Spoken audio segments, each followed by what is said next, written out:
Imagine this. A man stands before a firing squad in a dusty North African fort, the sun beating down, the air tense. The command is given. Ready, aim, rifles rise, hearts pound, and just as you expect the inevitable, something entirely unexpected happens. What did he die of? Bullets. He was executed. That, right there, is the opening of The Captain's Paradise, a 1953 British comedy that plays with identity, duality, and the myth of the perfect life, all through the charming, ever-smiling face of Alec Guinness. Well, I trust you enjoy your trip. It won't be rough. Today, we're diving into a fascinating little gem from the early 50s, a film that's equal parts farce, satire, and sly social commentary, wrapped in sun-drenched Mediterranean charm. This is The Captain's Paradise, a movie that asks, what if you could live two lives perfectly tailored to your every whim and no one ever found out? At the centre of this story is Captain Henry St. James, played by the legendary Alec Guinness. When I arrived at this unanswerable conclusion, I knew I was in sight of my goal. You might know him best as Obi-Wan Kenobi, but long before he wielded a lightsaber, Guinness was the king of British character roles, and The Captain's Paradise gave him one of his most delicious. Henry St. James is the captain and owner of a ferry ship, the Golden Fleece, which makes regular trips between Gibraltar and Morocco. He's smooth, disciplined, respected by his crew, but he's also living a double life. Good night, Captain. Aye. Keep an eye on them, they're a wicked lot. In Gibraltar, he's the picture of propriety, a quiet, punctual man, married to the reserved and dignified Maud, played by the always elegant Celia Johnson. Now, how did you know I wanted salt? Well, I couldn't down your old ones any longer. There, life is sensible. The curtains are drawn by 10, and gifts come in the form of, wait for it, It's so big. What on earth is it? I know. It's a collapsible garden chair. vacuum cleaners. But then, the ferry docks in Morocco, and Henry transforms. Out comes the crisp white suit, the swagger, and a whole new persona. Oh, the captain and madam from Rico and the crew. Here, he's with Nita, played by Yvonne De Carlo. Welcome home, Jimmy. Yes, the same actress who'd later become famous as Lily Munster. Nita is fiery, youthful, passionate, and their life is full of nightclubs, champagne, and spontaneity. Instead of vacuum cleaners, Henry gifts her bikinis and lingerie. One man, two completely different worlds. And to Henry, it's paradise. The film cleverly uses these dual settings to explore contrasting lifestyles, the order and tradition of Gibraltar. Are you leaving before the end? Nah, bedtime, I'm afraid. versus the exotic freedom of Morocco. You boil an egg. Gusto temido, beefsteak à la Diane. Anything you like. To Mustafa's. It's a visual and cultural split that reflects Henry's psychological divide. Now, it's important to understand this movie walks a fine line. In 1953, the idea of a man living with two women in two countries was pretty daring, but The Captain's Paradise approaches it with a wink and a nod. I was at the gates of paradise. It avoids scandal by focusing on the comedic complications and emotional truth rather than the more risque details. And that's one of the reasons it passed the censors, both in the UK and the US, though the American release did face a few hiccups and needed some careful editing. Captain, you're a genius. Supporting Alec Guinness is Charles Goldner as Carlos Rico, the ship's first mate, who acts as the film's unlikely moral compass. Husband. At first, he's totally duped by Henry's scheme, but once he realises the truth, he becomes a reluctant accomplice, a great foil for Guinness's character, and a vital piece of the comic puzzle. Captain, I have to speak to you. It's vitally important. Then, there's Miles Malleson as Lawrence St. James, Henry's uncle, who arrives expecting to have a quiet word with his nephew, He was always after it ever since he was a student.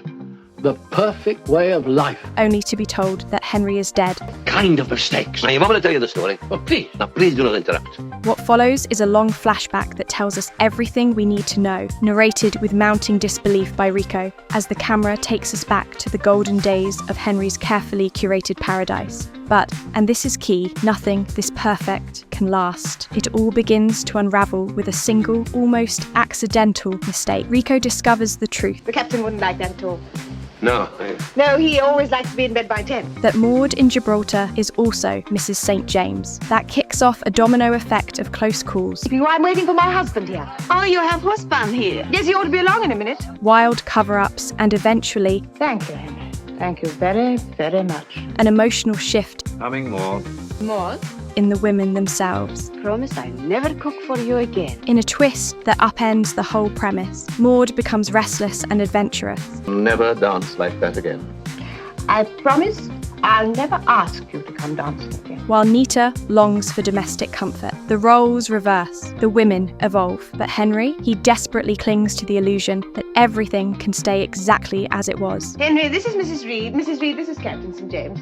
Good evening, sir. The most dramatic turn comes when Nita, in a fit of jealousy and rage, shoots her lover Absalom, played by Bill Fraser. Henry, ever the gentleman, or perhaps the escapist, takes the blame. And for Nita. Anita?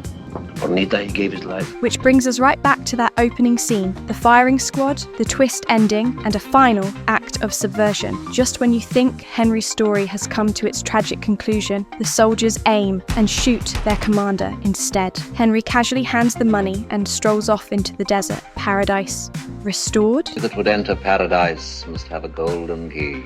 Now, let's talk about the film's look and feel. Directed by Anthony Kimmins, who also co-wrote the script, The Captain's Paradise was shot on location in Gibraltar and North Africa, giving it an authentic, sun-baked aesthetic that contrasts beautifully with the buttoned-up interiors of British life. The cinematography is clean and efficient, letting the performances and story shine. Critically, the movie received a warm welcome. You are the most tremendous, stupendous, colossal bore. Audiences were charmed by Guinness's performance, understated yet razor sharp. In fact, Alec Guinness won the Best Actor award at the 1954 Venice Film Festival for this role. And even with its provocative premise, the film was a commercial success, especially in the UK, where it tapped into a post-war curiosity about travel, freedom, and modern morality. I don't think you should risk it again. The whole place is too picturesque by half. Certainly is. In the US, it did well too, especially after some minor edits and a bit of clever marketing. One of the film's greatest strengths is how it balances comedy with pathos. It's Rico. Rico? Where? Downstairs. Yes, Henry's double life is played for laughs, but there's a subtle sadness underneath, a man so afraid of real intimacy that he splits his soul in two, only to discover he's lost control of both halves. And despite the comic timing and farcical setups, the emotional arc feels real. These characters aren't just stereotypes. They shift, grow, surprise us. Of course, a few moments haven't aged perfectly. The gender dynamics, for one, feel rooted in their time. But viewed through a modern lens, the movie becomes even more fascinating. A satirical time capsule that critiques the very idea of a perfect life. And for a movie that's just over 90 minutes, The Captain's Paradise covers a lot of ground, geographically, emotionally, and thematically. It's witty without being mean-spirited, clever without being cynical. So, if you've never seen it or haven't revisited it in a while, give The Captain's Paradise a watch. Not just for Alec Guinness in peak form, or the delightful twist, Oh, shut up.